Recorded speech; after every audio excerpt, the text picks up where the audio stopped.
from Caribbean. I am now in Victor 47 for a few days, and it's what is it? Almost 8:30 here in the island of Nevis. Well, I'll be sharing my screen now with the presentation, and I guess let's get into it.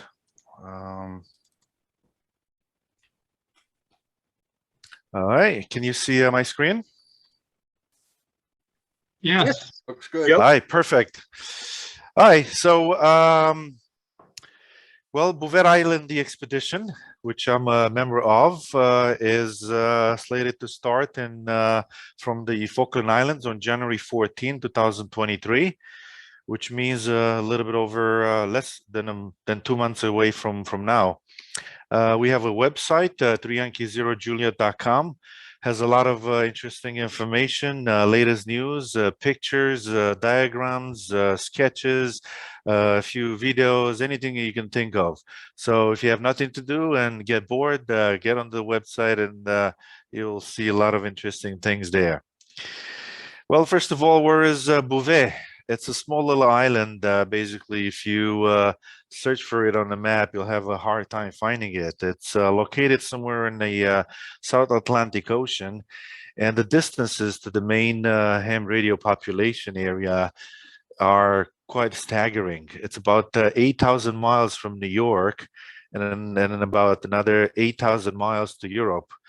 Our friends in Asia, specifically in Japan, have the biggest disadvantage. They're about 10,000 miles away from this island. So Bouvet Island is located about 1,600 miles south of Cape Town, South Africa, and about 1,000 miles north of Antarctica. So it is basically in the middle of nowhere, and in particular is away from any shipping lanes or any areas that are normally populated.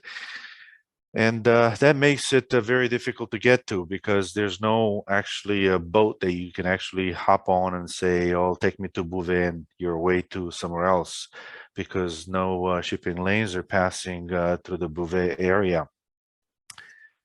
Well, the island gained the name of the most remote uninhabited place on Earth. And that basically says it all. Believe it or not, although it's in the southern hemisphere, it's a Norwegian territory, and the Norwegians are calling it Bouvetoya. Although it's a Norwegian island, it was discovered by a French sailor in the 1700s. His last name was Bouvet. Bouvet is a pretty popular French last name, and so the island got its name after this French sailor. But the Norwegians were the first ones to step on the island in 1927. And the reason for that is because the island is basically a cone, a volcanic cone covered 93% by snow and ice. So it was very hard to land on the island. And the biggest enemy on this island is the weather.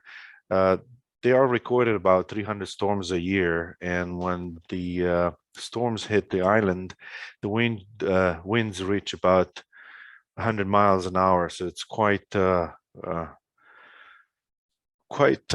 very unhospitable place. It's not a tall island, maybe about 3,000 feet, but to give you a perspective of its size, it's about half the size of Manhattan.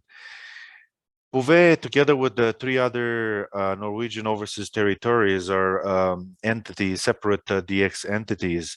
The other 3 being Peter One Island, Jan Mayen, and Svalbard. And of course, because it's an island, also as part of the IOTA program with the designation Alpha November 002. There's no one on the island, no humans, but there are a lot of penguins, about 5,000 of them, and quite a few fur seals, about 65,000. Not sure how they counted it, but I guess artificial intelligence and satellite imagery made it a lot easier to count the wildlife on the island. Now, what's interesting about Bouvet is the fact that there only have been has been only one DXPedition on Bouvet, and that took place in December 1989, January 1990. And that DXPedition, the call sign 3 Yankee 5 X-ray, made about 40,000 QSOs. So most people that have Bouvet confirmed, they did so during that particular DXPedition. If you take a look at the list of Bouvet activations that I took from a club log listed there on my screen, you'll see that most of these activations have very little QSOs, you know, like 28, 27, 550, and so forth. And most of these activations were done by technicians. They were stationed temporarily on Bouvet Island at its weather station. So when they're free time, they would make a few QSOs, and that's how the island got activated quite a few times.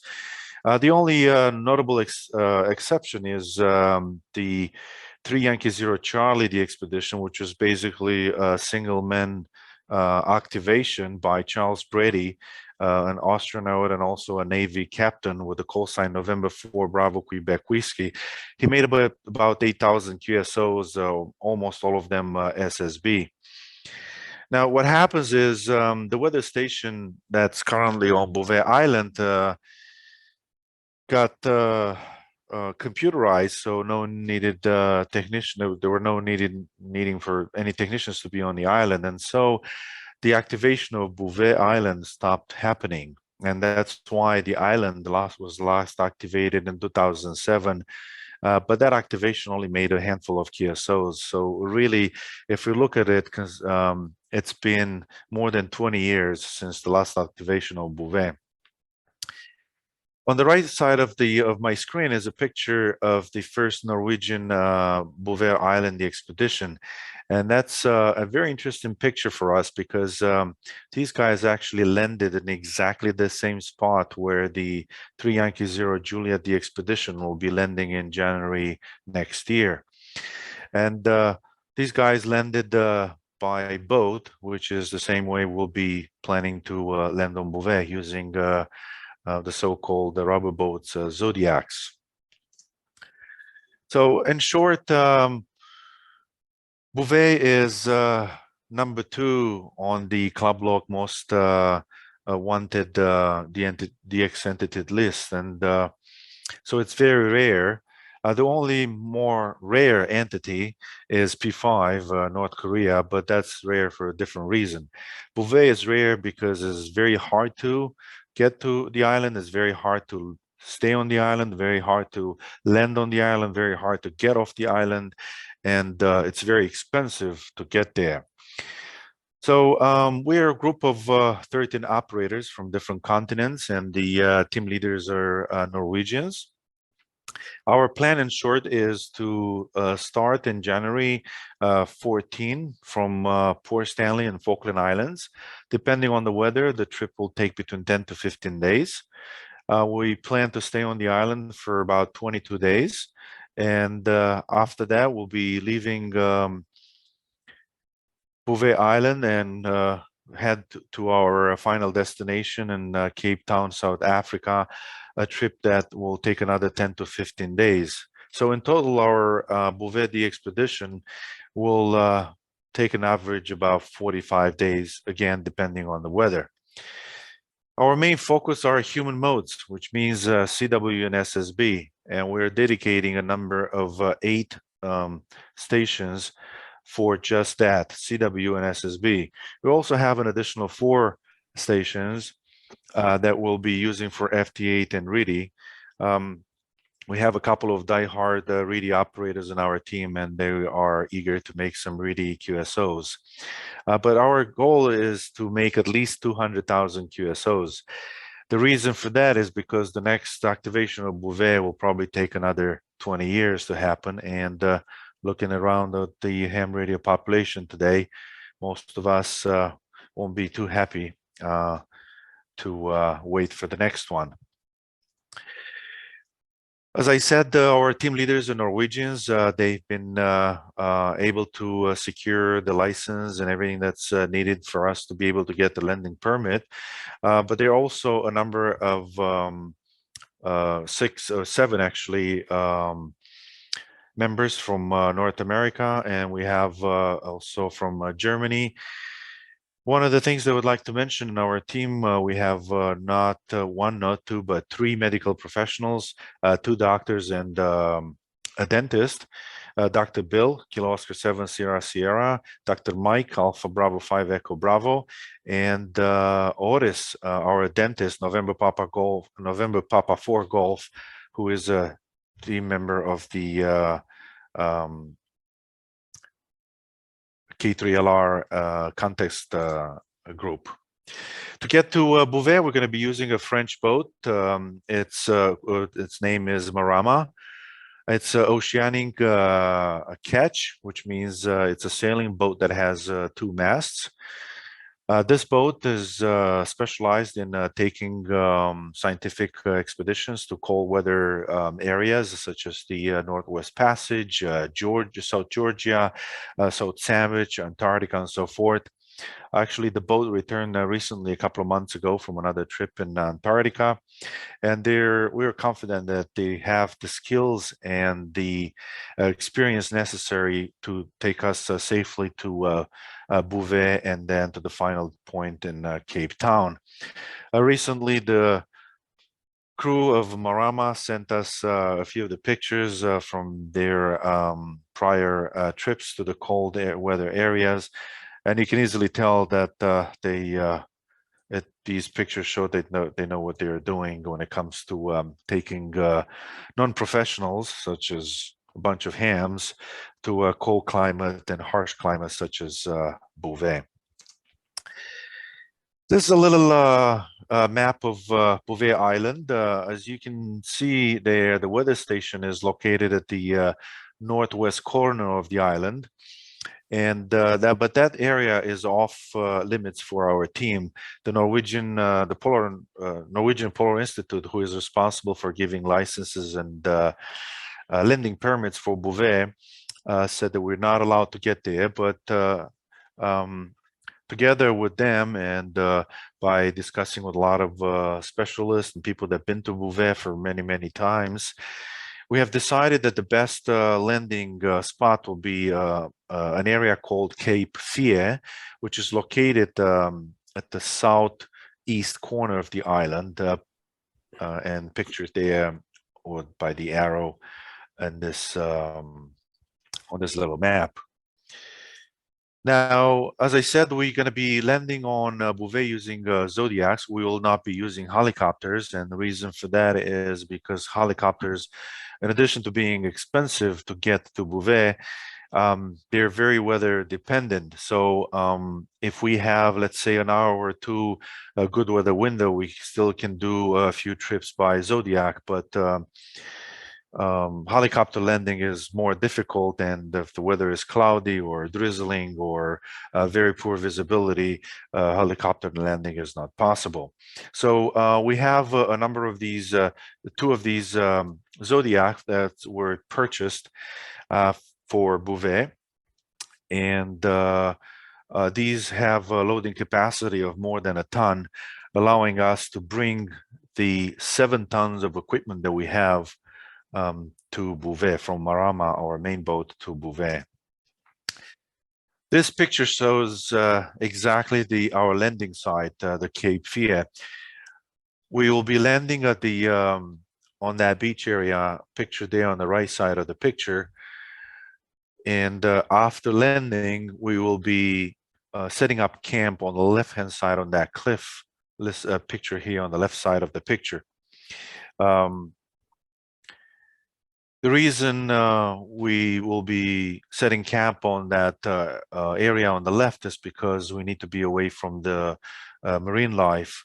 We're also not going to be setting up camp onto the ice. Ice is very dangerous, and unnumbered the crevasses could be hidden underneath the ice. So as such, the area that will be setting up camp will be maybe the size of a football field, and it will be plain ground and not ice. There's an aerial view of our camp. It shows the different directions of the different continents. The tents will be located in the middle of the camp, pictured there with the yellow signs. We're actually going to have 3 different tents, one for operating, one for socializing and preparing our meals, and the third one for our beds. Another picture of Cape Fear clearly shows the area we'll be setting up camp. Our plan is to be able to walk on the incline on the left. It's about maybe around 100 to 200 feet long, and not a difficult incline. If that is not possible, we're also going to be having large or a tall ladder that will allow us to climb onto that camp. The height of that area is about 30 feet, so not too tall, but still you would need a ladder for that. As a backup, we also are preparing to scale the glacier on the right to allow us to get to the camp, but that will be the third and last option as a backup. Nothing is left to chance. We have designed exactly how the radio shack will look like with each and every component and radio and amplifier and so forth. I won't go into much details, but if you're curious, you can download the detailed diagram from our website. You can zoom in and look at every possible detail. Feel free to ask any questions. You can send out emails if you have any questions related to how we are planning to do our setup. I will just tell you in a few words. I took a zoomed in portion of our diagram. We'll be using power generators of over 5 kilowatt. Each generator will feed up 2 different stations. We'll be using expert amplifiers. We have different versions, 1 kilowatt, 1.5, and also 2 kilowatt versions. We're planning to use the 2 kilowatt models for the 1.8 for a 160 meter band. We will be using the battle-tested K3S radios provided by Elecraft, and we'll be using a Windows computer with the N1MM logging software. A detailed map of our camp is shown here on the left. This is how each and every antenna will be located. We will have a significant number of antennas. We also will be having an RX ground independent receive antenna, which will be located about almost 1,000 feet from our camp, allowing us to share the receive antennas and minimize the possibility of interference between the stations. Also, an extra antenna, receive antenna, allows us to use the diversity feature in the Elecraft K3S radios. The 3 tents will be located in the middle of the camp. We also have those 5 generators located close enough to our tents, so there's not a large voltage drop on the electrical cables, but far enough from the tents so that we don't hear the noise generated by the electrical generators. We will have beams pointed in different to different continents at the same time to take advantage of every possible opening and maximize the number of stations that we can put on our log. All our K3S radios have very narrow filters, 200 hertz crystal filters. We'll be using, of course, the RX input, and we really are very happy with because of the light yet performant radios that we're bringing on Bouvet. As I said, though, we'll be using the Italian expert amplifiers made by the Italian company SPE. Some of these were donated by the remote ham radio company. Picture here, Whiskey 2 Romeo Echo Ray, who gave us 4 of these amplifiers. As you know, these are amplifiers quite expensive, more than $5,000 each, and we're very grateful for having plenty of these amplifiers on Bouvet.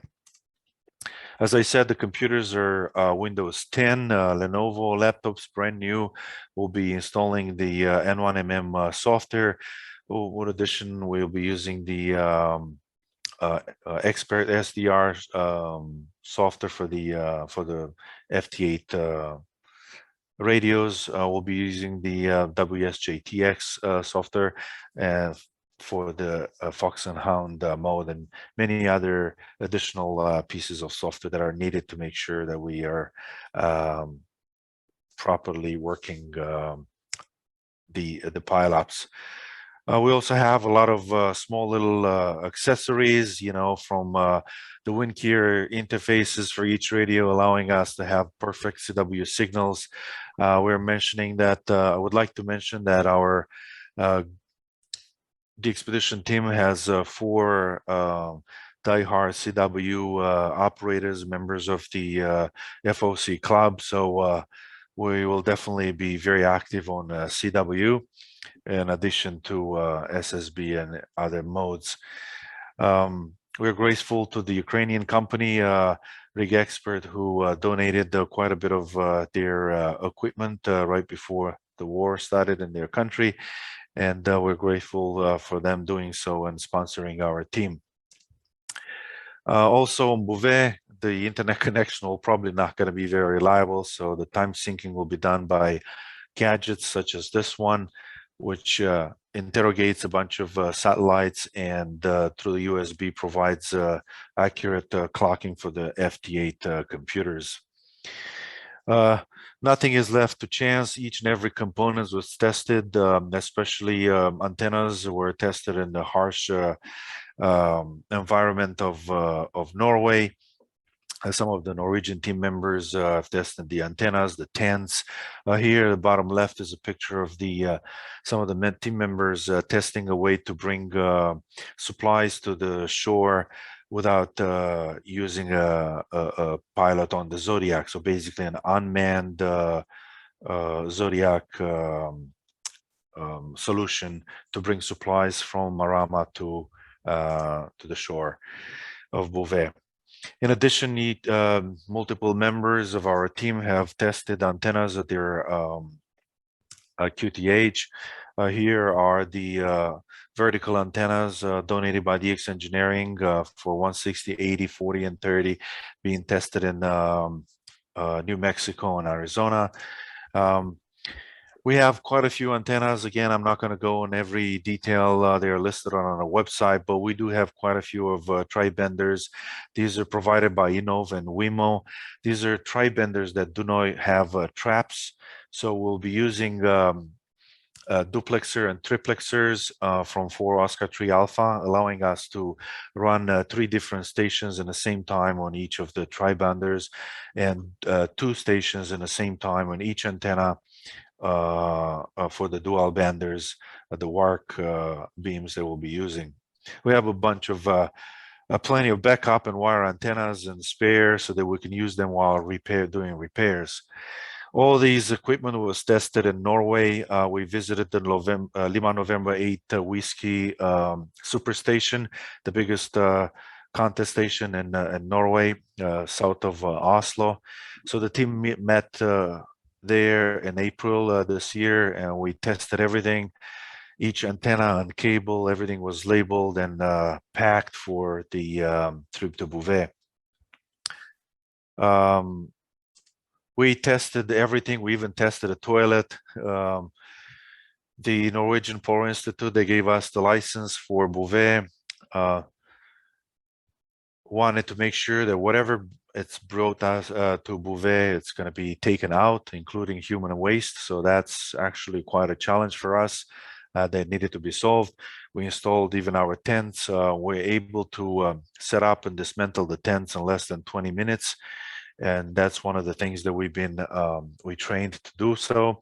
We also tested our masts. We have 30 feet mast provided by a Greek company, Silcom, and these masts allows us to raise and lower our beams based on the wind speed on Bouvet, allowing us to be active when the weather is bad with the antennas lowered. But if the weather is good, we can raise them to maximize the amount of QSOs in the log. We'll be in the sleeping tent picture there at the bottom left. We are be installing 8 sleeping cots, and all the 12 radios will be located in the Radio Shack tent, let's say. And we have tested a way for all this equipment to be able to fit in our tent, but at the same time be comfortable when operating. As I said, our generators are 5 kilowatts generators. These are using diesel fuel, and the same fuel that the boat is using. Using diesel fuel allows us to increase safety as opposed to gasoline. Plus, using the same type of fuel is a plus or a convenience from the logistical point of view, as because the boat is also using the same type of fuel. To the right there is a system that was tested for us to be able to pump the fuel from the landing site to the campsite while we arrive on Bouvet, to save us precious time and effort into moving large quantities of fuel that we need to be able to be running pile-ups for 22 days on Bouvet. Our doctors have been busy preparing everything that's needed to keep us safe on Bouvet. They also designed our meals and make sure that we have enough proteins and tasty meals. We're going to be using the so-called MREs. Basically, you open a plastic envelope, you pour hot water, you stir, and 5 minutes later, you've got all kind of food from Swedish meatballs to chicken curry and so forth. I tested these meals in a recent trip in or DXPedition in Alaska this year, and actually I'm pretty happy with the taste.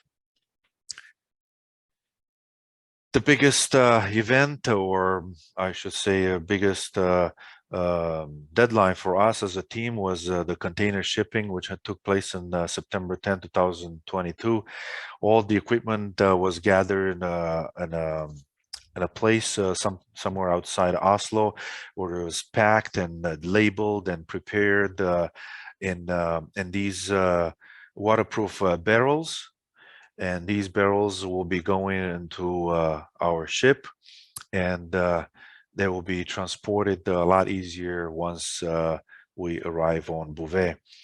There is a complicated procedure of which equipment goes first and so forth. Everything is designed to be taken to Bouvet in stages, so that by doing so, we are estimating will be active in the first day of landing on Bouvet. It was quite a challenge to pack and prepare everything.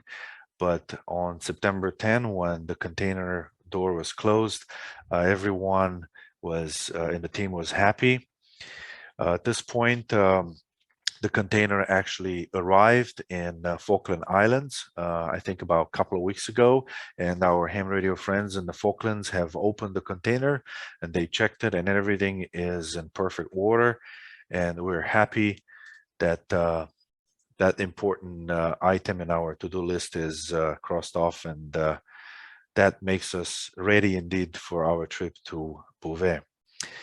ICOM sponsored us with a satellite system that allows us unlimited talk. DX Engineering actually sponsored unlimited minutes for these satellite systems. These devices will be distributed. We have 5 of these. One for our North American pilot on the East Coast, one for the main pilot on in Norway.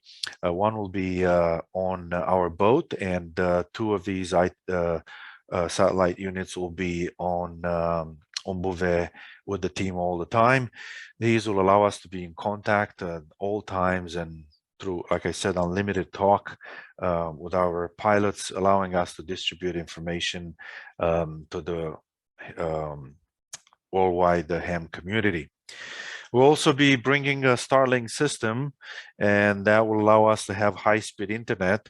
We're not yet 100% confident that the internet connection will work, but if it does, it will be a game changer because it will allow us to broadcast for the first time ever live images from the most remote uninhabited place on Earth. We have contacted Elon Musk, and he said that Starlink will be active and will be working from Bouvet, but we don't know for sure yet. If so, we'll also be using, obviously, the system to upload our logs. If not, we have a backup system using the Iridium satellite system, which is a lot more expensive and a lot slower. But if the weather permits, we are planning to upload our logs once a day. If the Starlink system works, then we can do that even more often. To prepare for the backup plan, recently, a couple of weeks ago, a few team members, including myself, took a glacier climbing course in Norway on one of the largest glaciers in Europe. This is so that we are prepared in case our backup plan gets in place.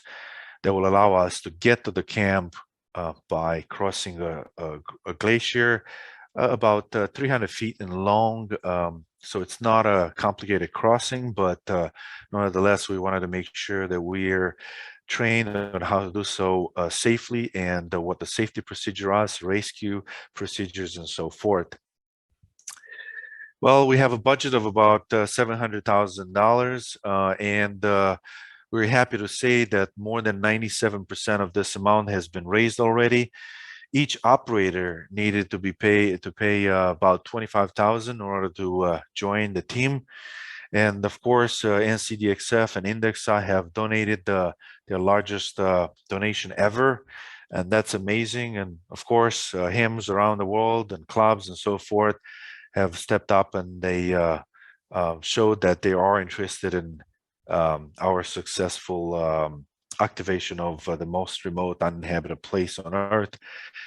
Of course, you know, if you have to pay for the equipment to get on the expedition, that will never happen. So the equipment sponsors is also important. You can see the names there, you know, names well known in the ham radio community, you know, DX Engineering, the largest ham radio store in the world, Innova Antennas, Wemo, which is the largest ham radio store in Germany, Spardabeam, with the, of course, the German company with the providing fiberglass poles for the antennas, and Italian company Messi and Poloni. They provided more than 1 mile of coaxial cable with connectors and everything that's needed for us to be able to connect with the multiple antennas and do our Radio Shack on Bouvet. Well, we also have a merchandise store. If you guys are interested, there's a company called Bonfire. You can buy all kind of mementos for the expedition, t-shirts and mugs and so forth. More importantly, one thing that I would like to mention is, if you have the time, go to our website on the news section. There's a survey that we're taking about the configuration of your station, and that will allow us on Bouvet, through statistics, to figure out if we are reaching the small pistols.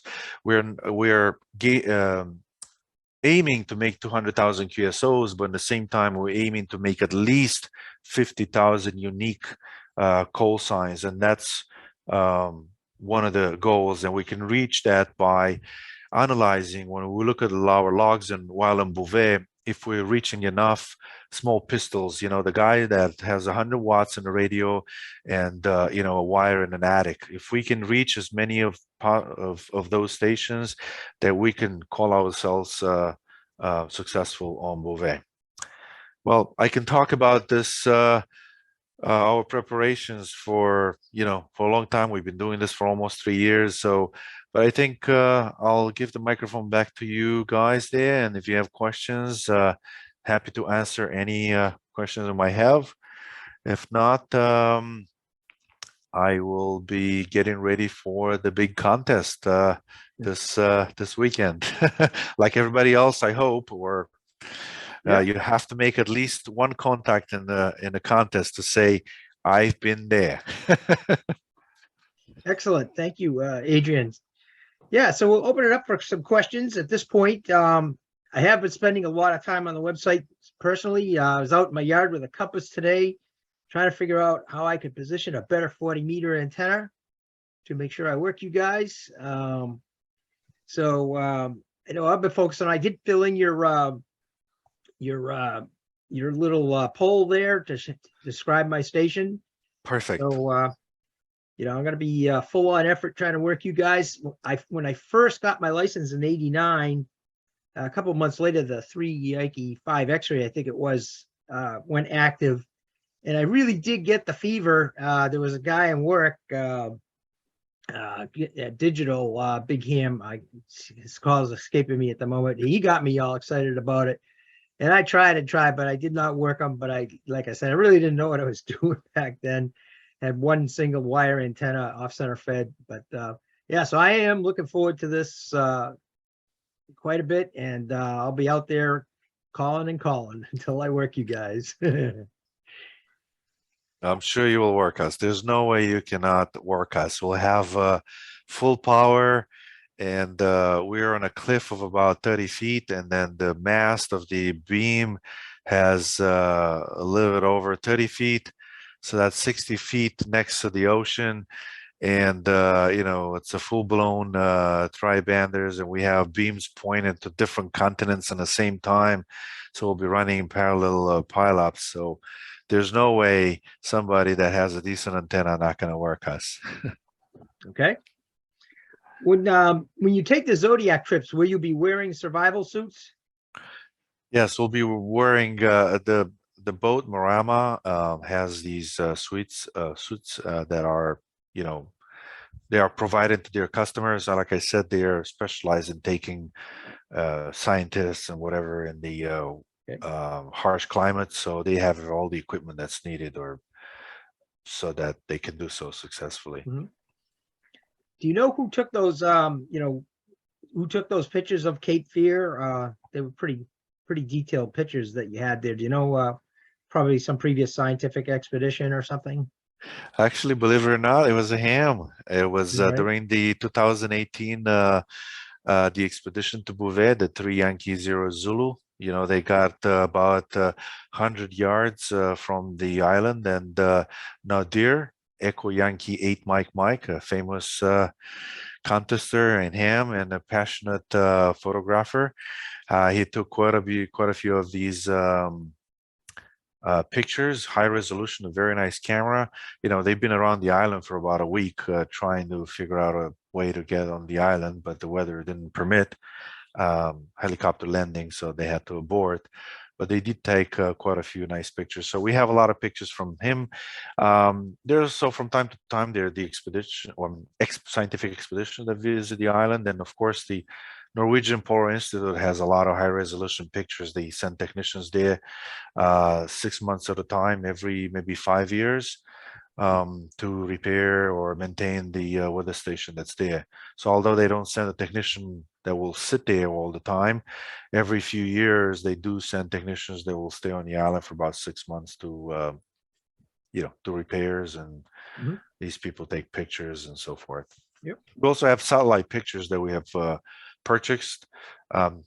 of the area, and we have consecutive pictures taken in consecutive years of the same area, and we can see that the area not covered by ice is getting bigger and bigger, probably because of the global warming. The area will be camping will be even larger than what we see in the pictures today. I have a question about propagation, low bands. What's your thought process on that? You're going to be in sunlight all day. No, it will be we'll have about good 6 hours of darkness. Okay, On great. Bouvet. At least 6 hours. The biggest disadvantaged area is Japan, because they will have a little bit over 1 hour, or I should say less than 2 hours of darkness, common darkness. So during those areas, we'll be working Japan down, as opposed to North America and Europe up on 160. But yeah, we will have enough darkness for North America. Great, thank you. Adrian, given the times in which we live, I'm curious, prior to the assembly of the team in the Falklands, will you guys be in quarantine for a while? No, at this time, there's no quarantine requirements for the Falklands. So what happens is everyone from the team will fly to London on January 10. We'll be there for about 2 days. It will take a military flight from London. All the whole team will be on that flight from London to the Falklands. We'll be in Falklands for a day or two. During those 2 days, we'll be doing the loading of the boat, and also do some safety training. And as soon as that's finished, probably on January 14, we'll be sailing to Bouvet. But there is no quarantine requirement at this time in the UK or the Falklands. Thank you. Adrian, George, VA2EBI, nice to see you.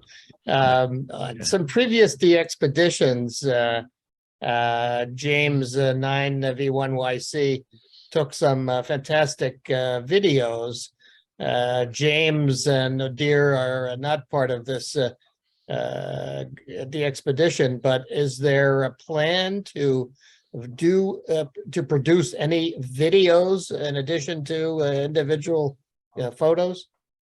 Yes, of course. Part of our team is Peter, our consultant, who is an experienced at these type of expeditions. He will be helping, will be in charge in our landing on Bouvet. And he will also be in charge of surveying the island. He will be bringing a professional drone. We'll be using the drone to do a site survey of the area we're landing while still on the boat.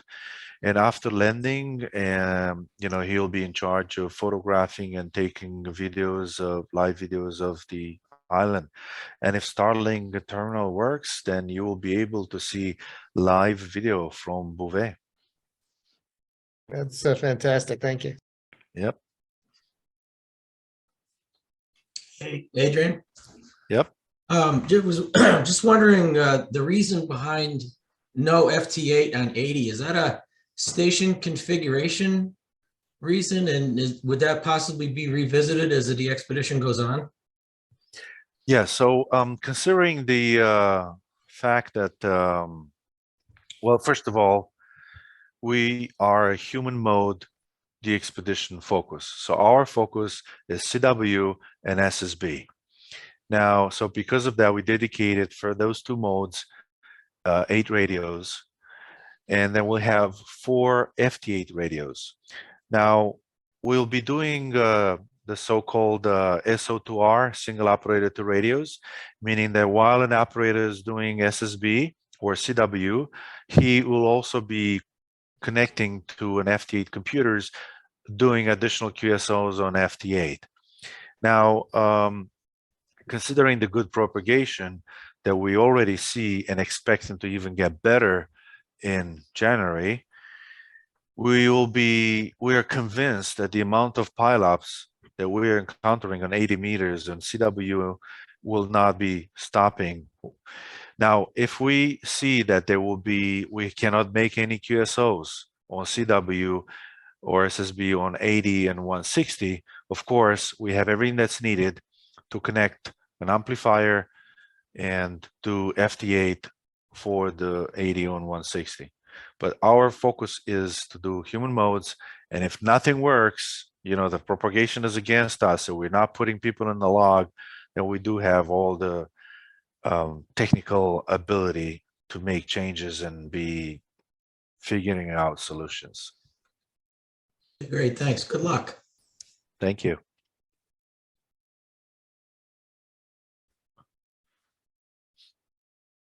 Okay, any other questions?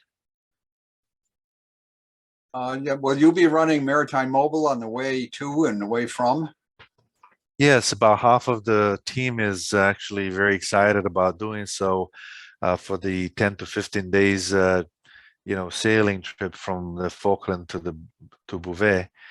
But because we're crossing some very difficult areas, difficult being a very nice word, on the, you know, the 40s and 50s, the trip or the boat trip might be quite intense. So although a lot of people are excited about doing mobile on the boat, that will be basically the best way we can spend our free time on a boat. If the boat ride is pretty rough, we'll be reducing that type of activity. So yes, we have everything prepared to do so. We have people willing to do so, but you know, willing and being able to are two different things sometimes. We'll see, based on how seasick we'll be getting. Yeah. Adrian, Jack, W1WEF. It looked in the photos like the ground was all covered with rocks. Is that how it really is? And how will you anchor things? Yeah, from the pictures, it shows like it's a bit of a gravel, but that's just the surface layer. Underneath there, it's solid rock. So our goal is, or our plan is, to drill into the rock. We have equipment to drill into the rock and use anchors similar to those used by mountaineering, and we'll use those anchors for both our tents and our antennas, especially for the beams, which will require significant anchoring. We have different size drill bits, and we've been experimenting and testing the best way to do the drilling in a very quick and easy way. If you count the amount of antennas we have and tents and so forth, we'll probably need to be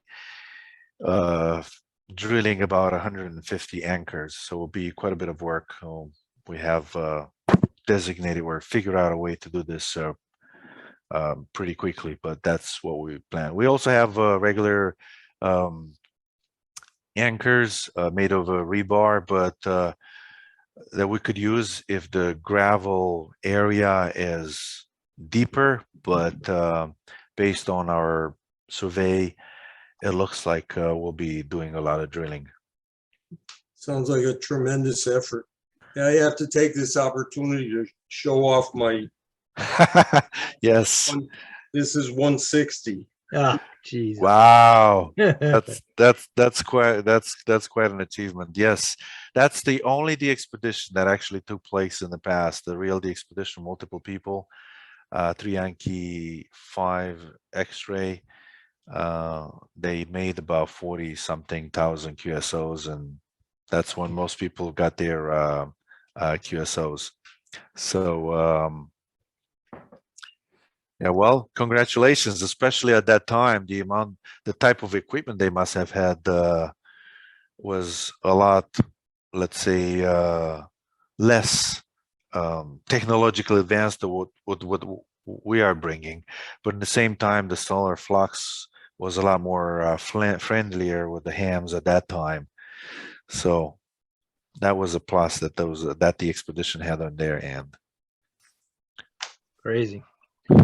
So I was not aware of the site where you could buy t-shirts and stuff until you brought it up. So that's the official site. You guys get some Yes. benefit from that. Okay. Yeah, that's basically a good portion of the profits from the sales goes to our Good.